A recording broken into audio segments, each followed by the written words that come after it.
Mangwanani mwalelepo vukenjani kwas vanave Africa. Welcome to Africa Good Morning, the news and current affairs show bringing you everything you need to know happening in the SADC region and beyond. Today is Wednesday, the 1st of September. It's a new month, exactly 4 months until the year is ending. What are your resolutions, I wonder? But on Africa Good Morning, as usual, you are joined by Ashwin Berry and Aina Raiza Kweyo. Yes, of course, today is a spring day. Spring has traditionally been a symbol of love, joy, spirituality, youth, and melancholy, and most importantly, the beginning of a new life for a person after suffering at the hands of the cold winter war. And here is more on Spring Day.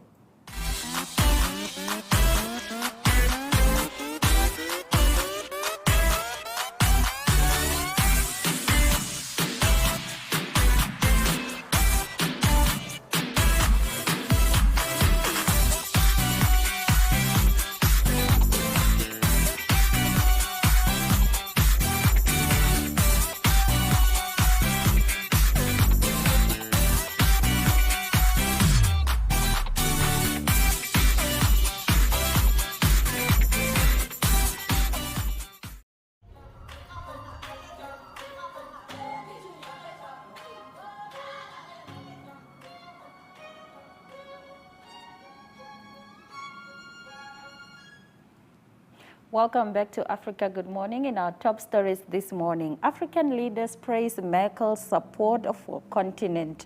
Many African head of states saw of German Chancellor Angela Merkel at the compact with the African summit in Berlin. Merkel was once more underlined Africa's potential. At the conclusion of the Compact with Africans conference on Friday, a good dozen African heads of states used the opportunity to wish German Chancellor Angela Merkel farewell before she leaves office after the federal election at the end of September. During her tenure, Merkel has been personally involved in economic and social development in sub-Saharan Africa, often putting economy, health, and education issues on the agenda, along with development opportunities for girls and women. In our second story, nearly 45,000 people declared missing across Africa. More than 44,000 people, 45% of them children, are currently declared missing across Africa. The International Committee of the Red Cross, ICRC, said in a statement marking the International Day of the Disappeared.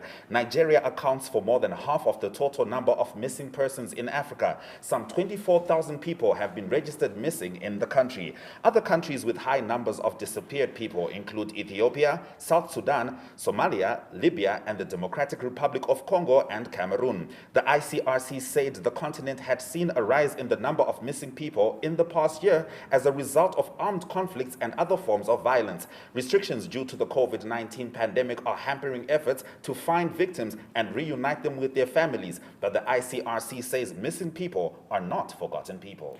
In our next story, South Africa scientists monitoring new coronavirus variant.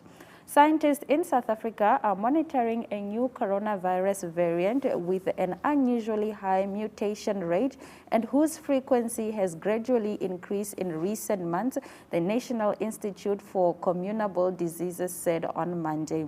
The variant known as C12 flagged last week by the KwaZulu-Natal Research and Innovation and Sequencing Platform in a preprint study that has yet to be peer-reviewed. While the majority of South Africa's coronavirus cases are currently caused by the Delta variant, first detected in India, C12 caught scientists' attention because its mutation is almost twice as fast as observed in other global variants. In our next story, Sudan and Chad agreed to boost security to fight cross-border terror threats. The chairman of the Chadian Transitional Military Council, Mohamed Idris Deby, on Monday visited Sudan in a bid to solicit regional support in rebuilding the North Central African state. In a statement, Deby said his visit was also meant to strengthen the cooperation and relations between Sudan and Chad. Faced with related security issues, the two countries embraced the integration, concerted efforts and joint cooperation with the African Union in the field of border security, the fight against terrorism and the fight against cross-border security violations. Deby further stated that they will intensify efforts to reinforce the security and stability of Sudan and Chad. Tanzania's opposition leader Freeman Mbowe in court to face charges. Freeman Mbowe, leader of Tanzania's main opposition party, has appeared in court to face terrorism charges in a case denounced by his supporters as a politically motivated move aimed at crushing dissent. The 59-year-old chairman of the Chadema party has been behind bars since the 21st of July when he was arrested along with other senior party officials in a nighttime police raid just hours before they were to hold a public forum to demand constitutional reforms. The opposition has denounced the arrest as a throwback to the oppressive rule of Tanzania's late leader John Magufuli, who suddenly died in March. Next up, Chinese and African experts host forum to discuss protection of wild species. Conservation experts from China and Africa on Monday participated in a virtual forum to discuss innovative ways to enhance sustainable management and utilization of wild species. Both the Chinese and African experts agreed that the health, economic well-being, and cohesion among indigenous and local communities were directly linked to the enhanced protection of vital ecosystems, including forests. Experts attending the forum believed that the webinar will improve appreciation of the interdependence between planetary health, sustainable development, and improved well-being of local communities. Tobias Nyumba, project coordinator for African Conservation Center, said that strategic engagement among Chinese and African green lobbies is key to promote the health of indigenous biodiversity. Window of ex-Rwandan leader loses appeal to dismiss genocide probe. The Paris Court of Appeal on Monday rejected an appeal requested by the widow of former Rwanda's President Juvenal Habyarimana to end a probe into claims she played a role in the 1994 genocide. Agathe Habyarimana has been under investigation since 2007 for complicity in genocide and crimes against humanity. She is suspected of being one of the masterminds of the genocide that claims the lives of over 800,000 Tutsis in 1994. The request was deemed inadmissible on formal grounds, the sources said. In 2016, she was placed under the status of assisted witness, an intermediary between a witness and the accused, and has not been questioned since. Now 78, she appealed against the probe and requested the judges to dismiss the investigations. Now in COVID-19 news, France to donate 10 million vaccines to Africa over 3 months. France will send 10 million doses of COVID-19 vaccines to Africa over the next 3 months, the French presidency said on Monday. The vaccines will be allocated and distributed through the African Union's Vaccine Acquisition Trust and COVAX. AVAT is a means of enabling group purchases of vaccines by AU members to help them meet at least 50% of their needs. At a conference in Berlin last week, African leaders renewed calls for vaccine equity. African countries have mostly relied on multilateral and bilateral donations. Activists have called the inequity vaccine apartheid. The statement by Macron's office said that enough jabs had now been purchased through AVAT to enable vaccination of 400 million people in Africa, a third of the continent's population, by September 2022 at a cost of $3 billion. In August, the head of the World Health Organization called for a moratorium on giving third doses of anti-COVID-19 vaccines until at least the end of September to allow at least 10% of the population of every country to be vaccinated. 7 people perished in a fatal Honda Valley accident. 7 people perished while 13 others were severely injured after the driver of a Mercedes-Benz Ateco truck, which had 23 passengers and 65 bags of bananas, failed to negotiate a curve and lost control of the vehicle in the Honda Valley on Sunday. The bodies were ferried to Hauna District Hospital for post-mortem, while the injured were referred to the same institution for treatment. Truly saddening news. Now, the use of leaded petrol has been eradicated from the globe. The use of leaded petrol has been eradicated from the globe, a milestone that will prevent more than 1.2 million premature deaths and save world economies over $2.4 trillion annually, the UN Environment Programme said. When UNEP launched its campaign in 2002, many major powers had already stopped using the fuel, including the United States, China, and India. But the situation in lower-income nations remained dire. By 2016, after North Korea, Myanmar, and Afghanistan stopped selling leaded petrol, only a handful of countries were still operating service stations providing the fuel, with Algeria finally following Iraq and Yemen in ending its reliance on the pollutant. UNEP said in a statement that the eradication of leaded petrol would prevent more than 1.2 million premature deaths per year, increase IQ points among children, save $2.44 trillion for the global economy, and decrease crime rates. In our next story, world's northernmost island discovered by mistake. Scientists have discovered what is believed to be the world's northernmost landmass, a yet-to-be-named island north of Greenland that could be soon swallowed up by sea waters. Researchers came upon the landmass on an expedition in July and initially thought they had reached Wardak, up until now the northernmost island on the planet.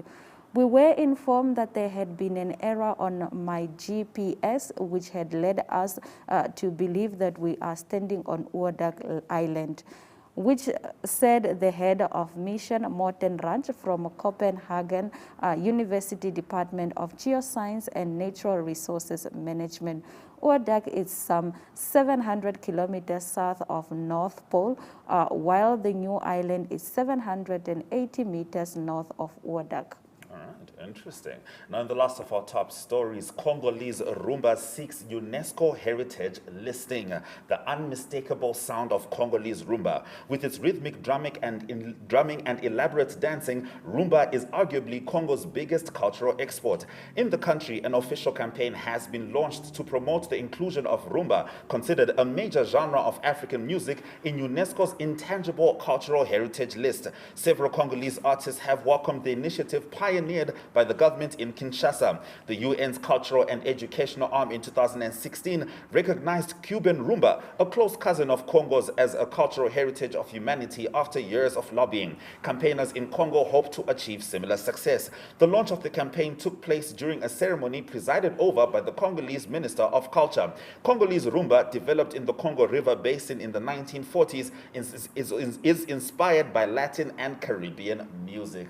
Oh, I love me some rumba. Oh, you know, it's one of those music genres, if it starts playing, immediately your body starts moving to it. It's beautiful. This is still Africa Good Morning. We have so much more for you after the break. We're going to be talking about plastic pollution. Stick around.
Welcome back to Africa Good Morning. Now, our oceans are being filled with and killed by throwaway plastics.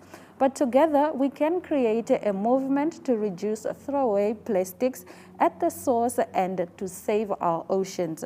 Oceana and our allies are already winning plastic-free victories, victories that aren't possible without your help. And here is more on that. Our oceans sustain life. An abundant ocean can feed 1 billion people a healthy meal every day forever.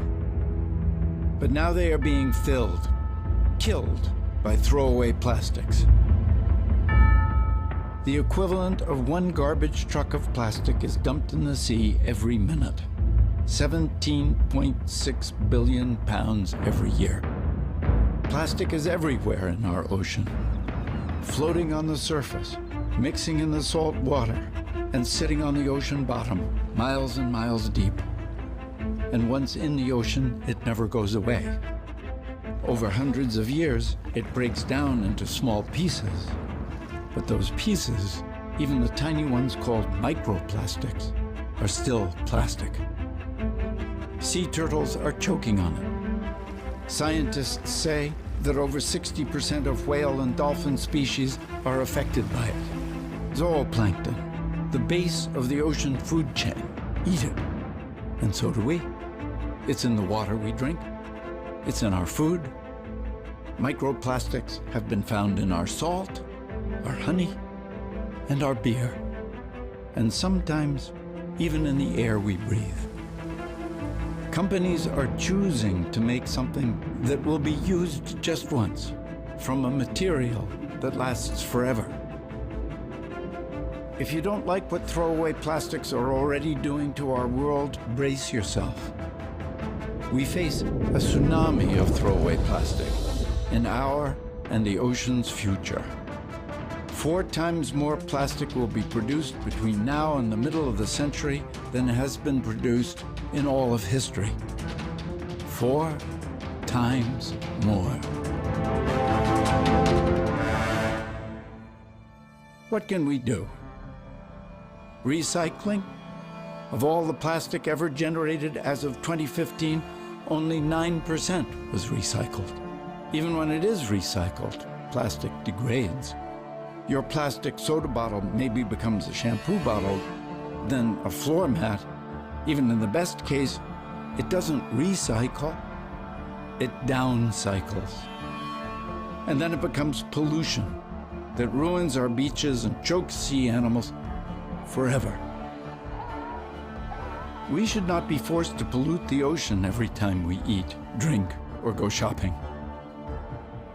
We need to be given a choice, a plastic-free choice. This is not hard to imagine.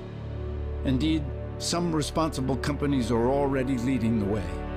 There are throwaway plastic-free aisles in supermarkets. Beverage companies already offer plastic-free soda and salsa water. Restaurants offer plastic-free service. There are plastic-free rooms in hotels. An airline is now offering a plastic-free flight. And Oceana and our allies are winning plastic-free victories. Following campaigning by Oceana, Peru passed a law that keeps plastic out of national parks and beaches. Belize is getting rid of styrofoam. And the European Union has mandated reductions for throwaway plastic throughout its 28 member countries. But with your help, we can do more. Together, we can create a movement to reduce throwaway plastic. We can make sure we're all given real plastic-free choices. We can help our cities, towns, schools, and workplaces establish zones that are free of throwaway plastic. Let's stop plastic pollution from wrecking our beaches and our oceans, and have healthy oceans that delight and sustain us for generations to come.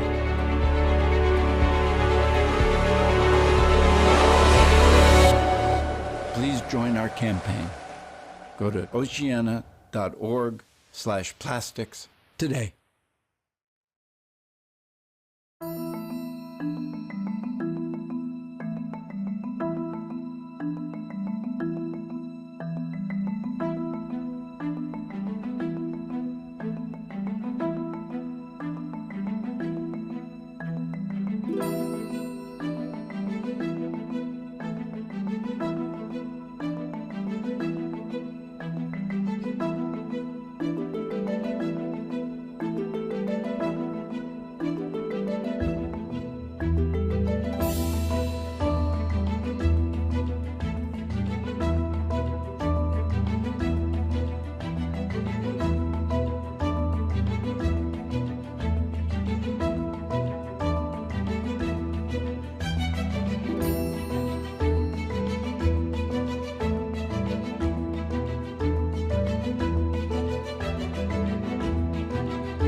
Welcome back to Africa. Good morning. It's time for us to travel to Zambia and get the news on the ground from Mr. Mike Sichula. Good morning, Mike. How are you?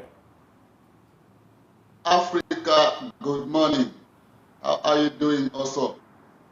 We are fine, Mike. Now, if an election is a drumbeat, this is the echo that always follows it. Over 300 losing candidates in the August 12th general elections have petitioned the election outcome. Tell us about that. Yes, this is one of the outcomes that has arisen following August 12, 2021 general elections. And the petitions are from almost all the 156 constituencies. The losing candidates are petitioning the election of councillors as well as members of parliament. So a number of seats have been petitioned, even where the ruling UPND lost by wider margins. Their losing candidates are going to the High Court seeking for answers. They are complaining about electoral violence, electoral malpractice, that is before and during, including after the elections. There was one incident where some electoral officials were allegedly caught to be altering some papers even after voting was already done. So we are expected to see the court begin to attend to these cases after the elapse of a 14-day period during which a losing candidate can go to court seeking answers or complaining regarding the election. So after 14 days elapses, in the next few days, the courts will begin to attend to these cases, and that they are supposed to be disposed of within a period of about 3 months, so that again, and after some 3 months, we go back to some the elections. But what it is that it's not every case that will be nullified. Some of these cases will be thrown out of court for lack of evidence or even just technical issues. All right. Now, in our next story, The new finance minister has met with the IMF country representative to discuss matters surrounding an economic bailout. Please tell us more. Our viewers may wish to know that Zambia, from about 2016, has been seeking an IMF bailout. The country has had two finance ministers when former President Edgar Lungu came into office. The idea behind that was to seek a bailout package. So in the picture there on your right, that's Pera Sharma, the IMF country representative, and then on your left, that's the Minister of Finance, Dr. Skumbeko Msokotwane. So they met to discuss, among other issues, the long overdue IMF bailout package. The current government see the bailout package as one of the stimulus to revive the local economy, which according to them, they're saying needs a push because they're saying the money that is in the foreign reserve is not much. But according to information that we have gathered, Zambia should be having about in excess of about 3 billion United States dollars in terms of foreign reserves. This is has jumped to that figure, considering the special drawing rights that Zambia has received. Zambia is likely to receive about $1.3 billion from the IMF in view of the COVID pandemic. But again, the UPND government, they're saying that is not enough. We still need more money from the IMF. Then the other camp now of providing checks and balances, they are fearing that if Zambia is given an IMF bailout package, the conditions have to be made public, and Zambians should discuss these conditions because they don't want to see a situation where an IMF bailout package comes, then it comes with stringent conditions of maybe selling off some of government assets, as it was during the Second Republic of our late President, Dr. Frederick Chiluba, where a number of state-owned companies were sold, a number of people employment during that period. They do not want to have a repeat of that.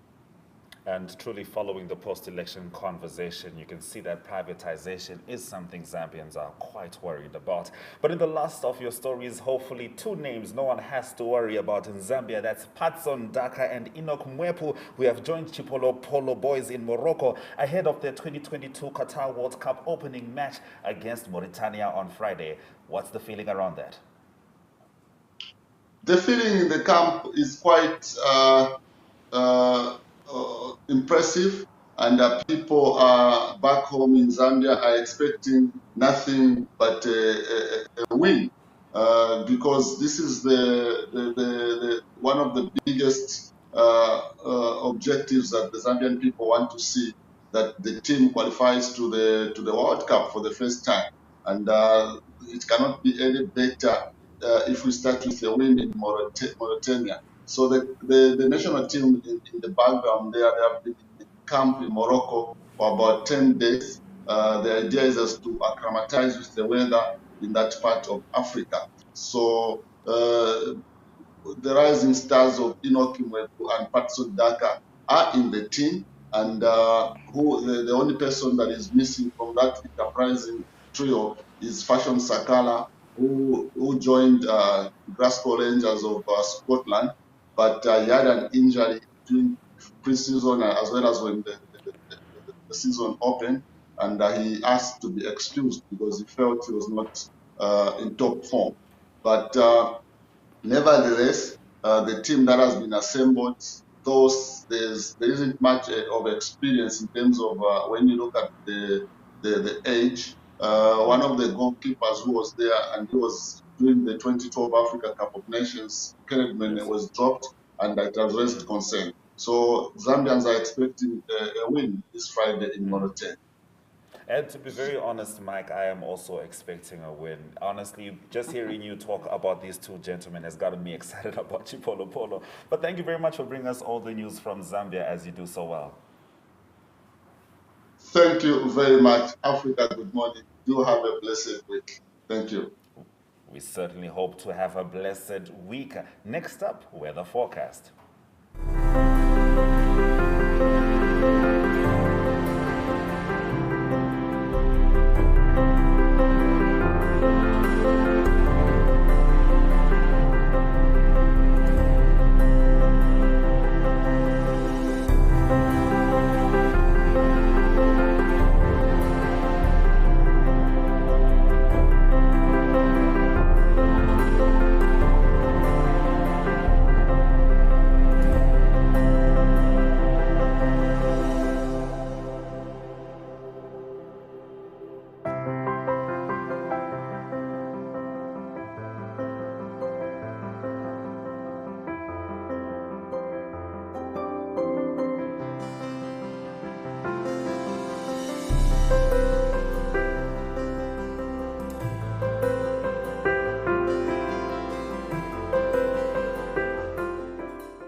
Join us as we take a trip to the Rainbow Nation, where Ari Houhad is expecting us, and he has this big update on current affairs. Good morning, Ari. How are you?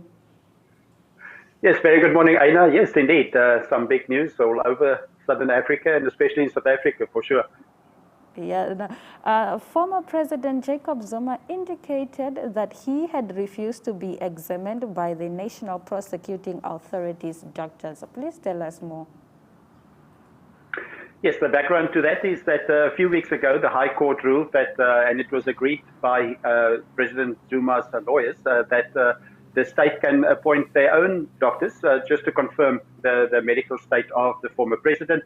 So the statement was made by the Jacob Zuma Foundation, and the statement said that the former president said that he's not happy. He actually refuses to be examined by the NPA's doctors. So that is not a statement made by his legal team yet. But I suppose if the foundation is making the statement, that is probably the view of the former president, and he will probably instruct his lawyers in such a way. So the next is due back in court the 9th of September, and the state argue that it's in the interest of justice to have their own doctors just to examine the former president as well. So the procedure was meant to be, according to the foundation, meant to be taken 18 months ago, and it was only done now. So I think the state just wants to make sure that the medical reasons is in place, as stated by the military doctors that looked after the former president. All right. Now, the Department of Mineral Resources and Energy did not release the June mining statistics on the deadline of 12 August, and concern has been raised that it will have a negative effect on investor confidence in South Africa. Could you tell us about that? Yes, it was due to be out the 12th of this month. That was for June. It's not released, so it is a bit of a concern. It is a concern. The challenge is it's related to production and sales data, and all investors use that data, obviously, and it's the Mineral Resources and Energy Department that needs to release that. But the data on mining is important to establish the overall growth in the economy of South Africa, and also to understand the trade balance. So it's important to have that information. So it's not good for investors. They don't have the luxury now to look into that.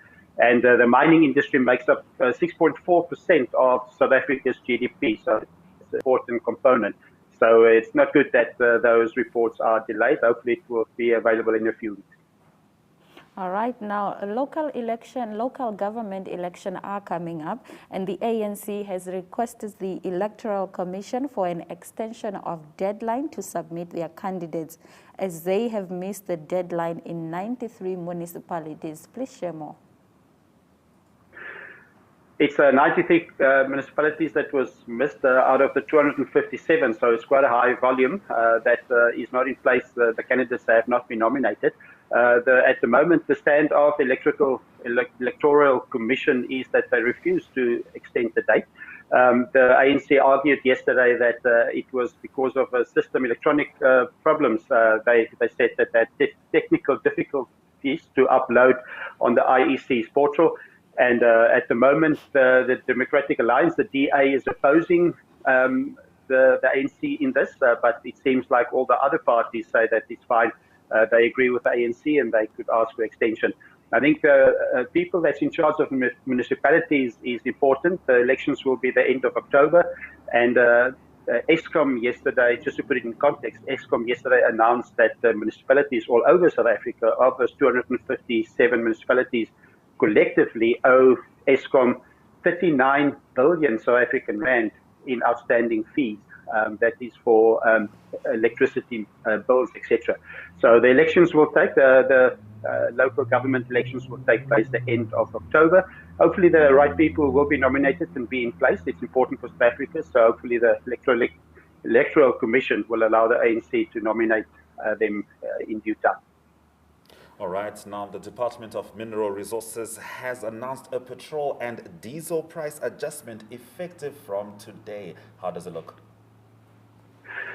Yes, we were all a bit nervous. Every time that announcement is made, it's made today, so it doesn't look too bad, at least for once. It's the petrol price is only going up by 4 cents for the 93 and 95 unleaded.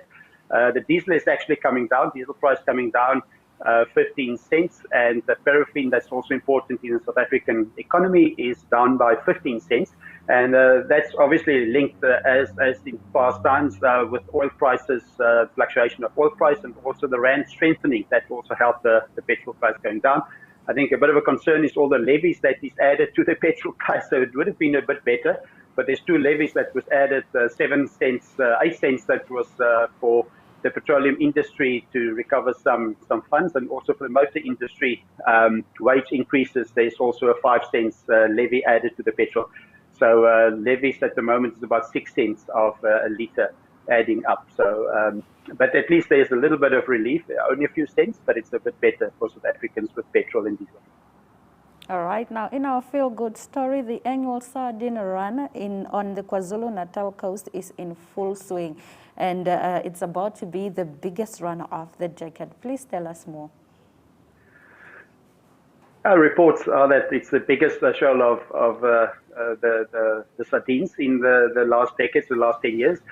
So it's a big week normally for the people up on the East Coast. It starts in close, very south at Gullis, and they move up all the way to Mozambique. It's about a week that there's a time for people to on the beach. They throw in their nets and they can catch the fish very easily. Interesting facts is that that shoal is often, they say it's 7 kilometers long, 1.5 kilometers wide, and 30 meters deep. So you can imagine how much fish there is in that shoal then. So it's but it's good news for locals. At least they can catch some of the fish off the beach in their nets. So it's always a positive time for people at the coast when the ocean do give something back to the people on the land for them to take the day further. So it's a feel-good story for us today to close. And that's the news from South Africa, and hopefully it's a good day everywhere in Southern Africa and the world. And we talk again next week, Wednesday. Thank you very much, Ari, for bringing us the news from Zanzi. I personally cannot get over that picture with the sardines. Woof, looking so tasty. This is Still Africa. Good morning. We have so much more for you after the break. We're going to be talking about how women are defying conflict in Mali. Stick around.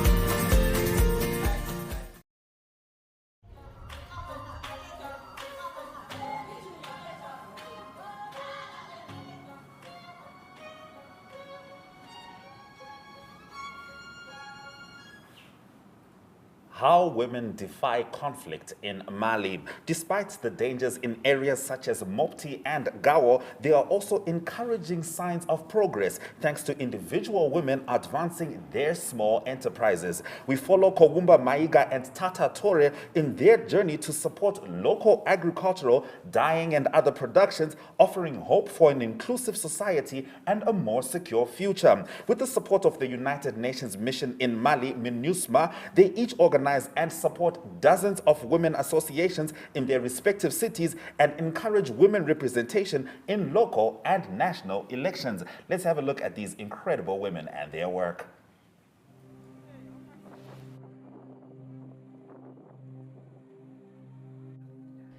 Lorsque les déplacés ont commencé à venir, c'est vrai que nous avons toutes pleuré.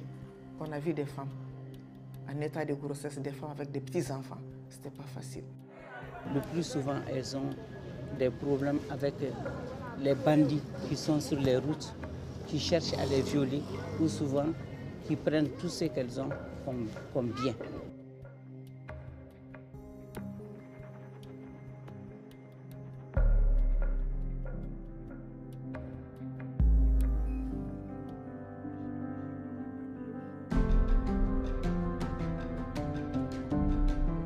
Ici à Gao, tout le monde était parti. Par exemple, les hommes, parce qu'ils avaient des difficultés. Donc les hommes étaient partis, laisser les femmes à elles-mêmes.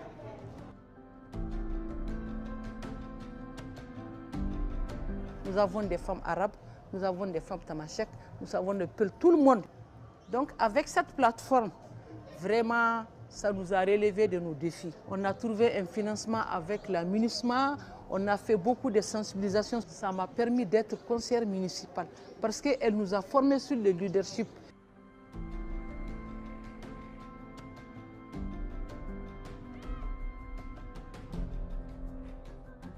Mon domaine en tout cas d'intervention, ça a été spécifiquement au niveau des femmes et des enfants.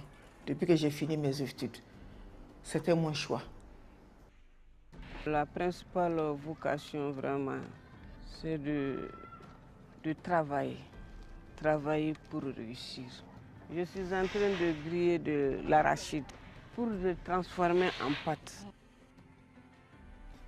On est handicapé, mais le handicap ne nous empêche pas de travailler. On a les capacités. Tant qu'on est avec Tata, on peut.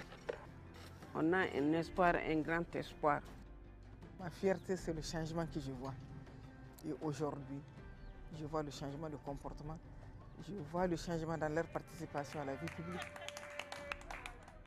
Le ravage que fait le Covid dans nos familles, et vu la place des femmes dans la propriété et le respect des règles d'hygiène dans une famille, je me suis dit pourquoi ne pas initier un grand nombre d'associations féminines à la fabrication du savon.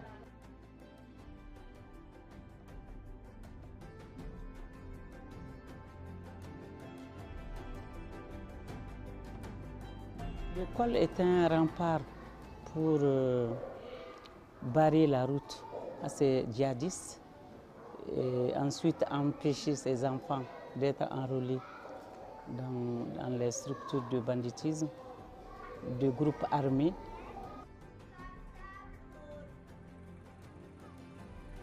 Le secret au niveau de ma famille, c'est que nous sommes solidaires. Ce qui symbolise beaucoup, c'est le travail. Moi, je pense que c'est le travail. Elle travaille dur, parce qu'elle se bat toujours, elle a toujours des projets dans la tête.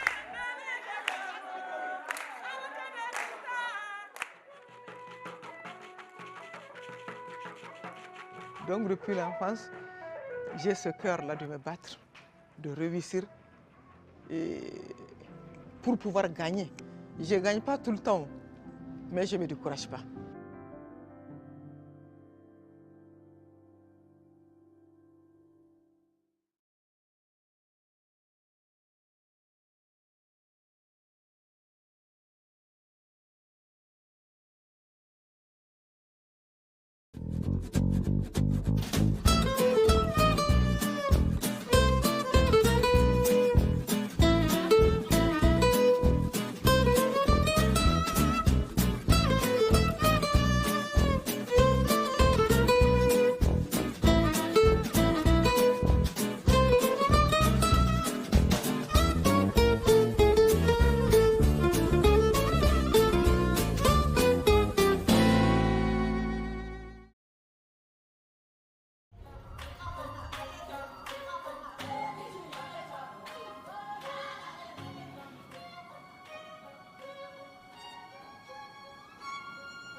Welcome back to Africa. Good morning. It's time for us to get into your economic news stories. And we start off in South Africa. Eskom monopoly blamed for high tariff increases. Municipal tariffs are gobbling up an increasing portion of household income in South Africa, with especially electricity becoming almost unaffordable, says economist Mike Schussler. According to data from the Johannesburg Property Owners and Managers Association, its council bill represented 14.05% of tenants' household expenses in 2009 to 2010. Now it is almost 24%. The biggest increase of 224% over this period was in electricity tariffs, while salaries increased by 91% and rent by only 80%. Schussler compared this with BankServe Africa data on salary and pension payments into the bank accounts of consumers as a basis for his comments. Many people can simply no longer afford it, he adds. Tariffs could be lower if municipalities and Eskom operated more efficiently. In our next story, lobby group wants government to double South Africa's sugar tax. A group of economic, medical and public health scholars have published an open letter to the National Treasury of South African Revenue, calling on the group to double South Africa's health promotion levy, commonly known as sugar tax. Doubling the current levy will help reduce sugar consumption, increase revenue significantly, and increase the health benefits, the scholars said. The levy credit currently adds about 11% to the cost of sugar beverages to help curb the country's sugar consumption, which health experts says it's fueling a rise in non-communicable diseases such as diabetes, high blood pressure, and obesity. More businesses are going to insist on mandatory vaccination in South Africa, according to a CEO. As South Africa ramps up its COVID-19 vaccination efforts, more businesses are likely to require that both their employees and customers are vaccinated, says Business Leadership South Africa Chief Executive Busi Mavuso. Many employers have led the charge in supporting employees to access vaccines. Some employers can make vaccination mandatory where their employees are exposed to the public, like restaurants or working in close contact with each other. Those who refuse to be vaccinated may well proclaim it is their right, but it is also the right of the rest of us to protect ourselves from the risks posed by unvaccinated people and to do whatever we can to reach the overall vaccination rates necessary for life to go back to normal, she said. In a media briefing on Friday, Health Minister Joe Phaahla said that his department is discussing the introduction of mandatory COVID-19 vaccines in South Africa. Phaahla said that this is a matter that has been raised for official consideration, with the Health Department now discussing the conditions under which mandatory vaccines may be possible. Botswana lifts 2021 economic growth forecast to 9.7%. Botswana now expects economic growth of 9.7% in 2021 compared with the 8.8% forecast in February, held by higher diamond sales and recent rebasing of GDP accounts, Finance Minister Peggy Saramane told Reuters on Monday.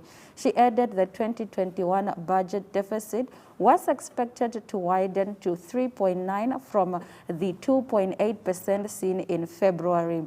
She said the upward revision was due to the combination of technical changes resulting from the rebasing of GDP by Statistic Botswana in July 2021, alongside with strong performance of the diamond sector in the first half of 2021. Now that brings us to the end of our economic news stories for today. Next up, economic indicators.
All right, we're in the final stretch of news, and it's time for us to dive into your sports updates. In our first story, we are talking about Percy Tau defending his Al Ali move. What is the point of sitting on the bench? Percy Tau has explained his decision to move from English Premier League side Brighton to Egyptian giants Al Ali. The 27-year-old has been criticized by some, including former Bafana and Blackburn Rovers striker Benny McCarthy, for giving up the Premier League to go and play for Pitso Mosimane's Ali. Now, Tau said, with most of these decisions, I consider myself and how I feel. I know I always have the support of South Africa, and South Africa is a footballing nation. What is the point of me sitting on the bench when I am not playing? The move to Al Ali made more sense than staying in Europe, he added. Tau added that he believes Mosimane can help him become a better player at Ali, as he did with the attacking star at Sundowns. In our next story, former IOC President Jack Rock dies at 79. Jack Rock, who spent 12 years as president of International Olympic Committee, has died at the age of 79, the organization announced on Sunday. It is with great sadness that the International Olympic Committee announces the passing of former IOC President Count Jack Rock. He was 79 years old, said the IOC statement. Rock was the 8th president of the IOC from 2001 to 2013 after he was succeeded by Thomas Bach. All right, the Proteas women's pace attack will be their biggest threat in West Indies series, says Shabnim Ismail. Bowling spearhead Shabnim Ismail believes the Proteas women's team's much-feared pace attack will still be a threat in the West Indies despite the slow pitches expected. Ismail forms part of a potent fast bowling trio that consists of Marizan Kap and Ayabonga Kaka. The West Indies tour is the first time the Proteas team are together again since the successful tour to India back in March, whereas their hosts are fresh off resounding series victories over Pakistan at home. However, the visitors will be confident that they can achieve their very first ever success in the Caribbean after Ismail, along with captain Dane van Neerkerk, were part of the victorious Oval Invincible squad that lifted the maiden 100 championship trophy at Lord's a couple of weeks ago. In our next story, F1 to discuss points rule after Sunday's Belgium Grand Prix farce. Formula One will review the rules on how long a race needs to be run before points can be awarded after bad weather turned Sunday's Belgium Grand Prix into a 3-lap farce with no overtaking allowed.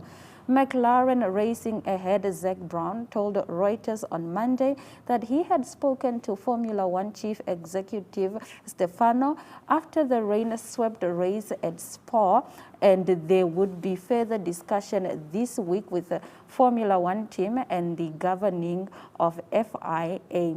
I spoke to Stefano last night. He was very upset by what happened. He knows the outcome wasn't right, and he's going to get everyone together next week, and he's going to tackle this issue, said the American.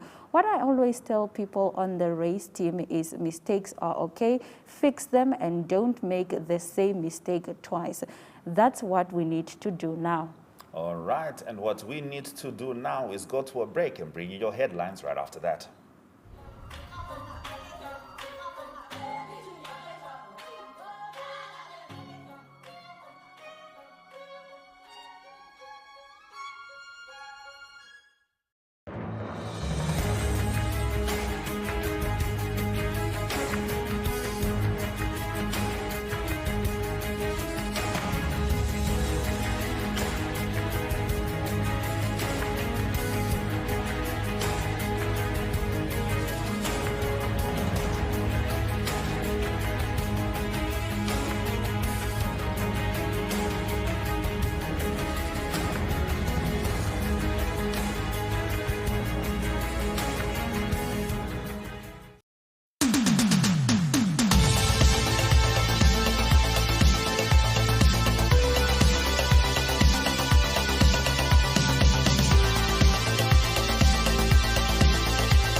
Welcome back to Africa Good Morning. It's time for us to get into the headlines from today's top stories. African leaders praise Merkel's support for the continent. Nearly 45,000 people currently declared missing across Africa. South African scientists monitoring new coronavirus variant. Sudan and Chad agree to boost security and fight cross-border terror threats.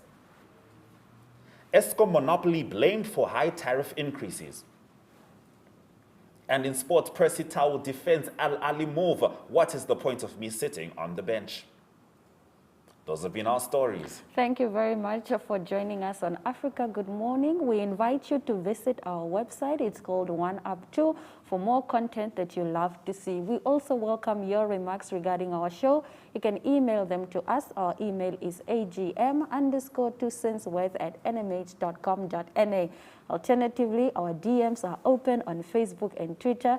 It's at Africa Good Morning. On that note, we are sending you loves and light and all the hugs. Indeed, and those hugs are completely kind of like Bluetooth because we are making sure we're social distancing and keeping our masks on. Until tomorrow, Suraj Wakanaka.